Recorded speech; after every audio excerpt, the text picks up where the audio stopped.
নমস্কার, শুভ সপ্তমী প্রীতি শুভেচ্ছা অভিনন্দন জানিয়ে ঋষি ভেঙ্কটেশ পরিবারের তরফ থেকে আমরা এই শ্রুতি নাটকটি উপস্থাপনা করছি। কলমে স্বপন গাঙ্গুলি, শ্রুতি নাটক স্বর্গীয় প্রেম। বলো বলো হরি হরি বল, বলো হরি হরি বল। হল হল। কে কে গো বাবা তুমি? একটু স্বর্গে যাচ্ছি, তাও বাধা দিয়ে দিলে। আরে এটা স্বর্গের চেকপোস্ট, এখানে সবাইকেই সার্চ করা হয়। নিন নিন, সারা চাদরটা তুলুন তো। এই কিরি মশাই, আপনি দিগম্বর হয়ে শুয়ে আছি আর বলছেন কিনা চাদরটা তুলুন? আচ্ছা, মরা বলে কি একটু লজ্জা শরম থাকবে না? এ কি, আপনার সাথে ওটি কে? সেটা না হয় ওকেই জিজ্ঞাসা করুন, আমি ওনার স্ত্রী। স্ত্রী? ঘুমটাটা খুলুন তো, মুখটা দেখি একবার। তা একসাথে কেন? যুগল আত্মহত্যা, একসঙ্গে যাব না তো আলাদা আলাদা যাবো? আত্মহত্যা, তাও আবার একসাথে? এই আকাশ থেকে পড়লেন মনে হচ্ছে। কোনোদিন শোনেননি যুগল আত্মহত্যা? এটাই তো এখন চলছে। না না না, এখন তো ইন্ডিয়াতে খুব চলছে শুনেছি। যুগল আত্মহত্যা চলছে শুনিনি। না না, আত্মহত্যার কেস পাঠানো যাবে না স্বর্গে, আমার চাকরিই থাকবে না। দেখুন, আমাকে ঘাটাবেন না, তাহলে কিন্তু সবকিছু একবার ঘেঁটে না ঘর করে দেব। মনে করবেন না মরে গেছি বলে একেবারে ফুরিয়ে গেছি। কিন্তু যা নিয়ম আমাকে তো তাই করতে হবে। কিসের নিয়ম মশাই? সহমরণের সময় নিয়মটা কোথায় ছিল? কচি কচি মেয়েগুলোকে ওই চিতার আগুনে কাবাব করে স্বর্গে পাঠাননি? আর সমরণ আর আত্মহত্যা কি এক হলো? মৃত্যু মৃত্যু, তাকে যে নামেই ডাকো না কেন, অমলেটই খাও আর পোচি খাও, ব্যাপারটা তো ঠিক। বাহ, আমি এখানে লড়াই করে মরছি আর উনি দিব্যি নাক ডাকিয়ে ঘুমুচ্ছেন। হ্যাঁ, শুনছো? কি হচ্ছে কি হচ্ছে? আবার কি ছিল তাহলে? ছিল জানি, সেটা আবার কি? না, ওই কাল আসবার সময় কয়েকজন গুন্ডা ধরেছিল কিনা, ও। মরা রেখে ছেড়েই দিয়েছে। ও, এইবার বুঝেছি। স্বর্গে শ্লীলতাহানি নেই?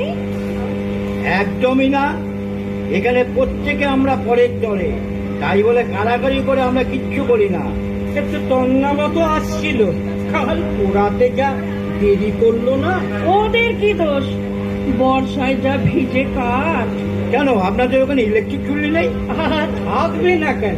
তবে গভর্নমেন্ট সব বন্ধ করে দিয়েছে। এত কম লোক মরছে, ওদের নাকি খরচায় ঠিক পোষাচ্ছে না। আবার কাঁদছো কেন? আচ্ছা আচ্ছা, লোকে বলবে কি মরার চোখে জল? ছেলেটার জন্য বড় মন কেমন করছে গো। তোমাকে তো আমি বললাম যে দুদিন পরে এসো, তা তুমি কি শুনলে আমার? না, এটাই ভালো। শ্রাদ্ধ শান্তি একসাথে চুকে যাবে, এক খরচায় একবারে নিয়ম ভঙ্গ হয়ে যাবে। আমার ছেলেটা যা কিপটে। আরে বাবা, সে তো আমাদের জন্য খরচ করার ব্যাপারে। ওরা তো শুনলো পুজোয় নাকি আবার কাশ্মীর বেড়াতে যাবে। ছেলেটাকে পই পই করে বললাম, এত তাড়াহুড়ো করে বিয়েটা করিস নি, এখন তো একটা কাশ্মীরি ডল আনতে পারতিস। আর দেখলেই মনে হয় যেন গালটা একটু টিপে দিই।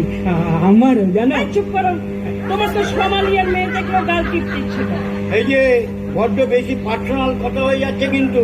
ও বাবা, স্বর্গের লোক হয়ে তুমি আবার ইংরেজিও জানো? আরে ইংরাজি জানতাম বলেই তো স্বর্গের চেকপোস্টের চাকরিটা পেয়েছি। আমার এক বন্ধু শুধু বাংলা জানতো, তোকে এই স্বর্গের ওয়ার্কশপে রেখে এসছে। আমরা বাবা এখানে চাকরি বাকরি করতে পারবো না। সে রানীমা যা ভালো বুঝবেন তাই করবেন। এই রানীমাটা আবার কে? আরে উনিই তো স্বর্গের সব, ওনার উপরে কারো কথা চলে না। চলুন চলুন, আমরা এখন তার ঘরের দিকেই যাবো। এক মিনিট। আচ্ছা, তুমি কোন ইয়ারের মরা বলুন তো? এই আপনার যেন কোন দেশ? ভারতবর্ষ। উনিও ইন্ডিয়ান, তবে বিভোর স্বাধীনতা। সব দেশেরই মরা এখানে আসে। জানেন তো, স্বর্গের বহুদিনের স্বপ্ন, এক পৃথিবী এক স্বর্গ। আরে বাবা, এ তো আমাদের ভারতবর্ষের স্বপ্ন, মোদিজির স্বপ্ন। এক দল, এক দেশ, এক কবর, এক চিতা, এটাই তো স্বর্গের একমাত্র গীতা। এই যে শুনুন, আমি আপনাদের কেস হিস্ট্রি পড়েছি। আপনাদের দুজনকারই মাথা খুব গরম, কিন্তু আপনারা লোক ভালো।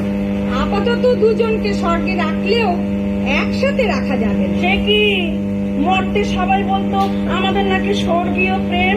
চুপ করুন, স্বর্গের রানীমার সঙ্গে মুখ খুলবেন না।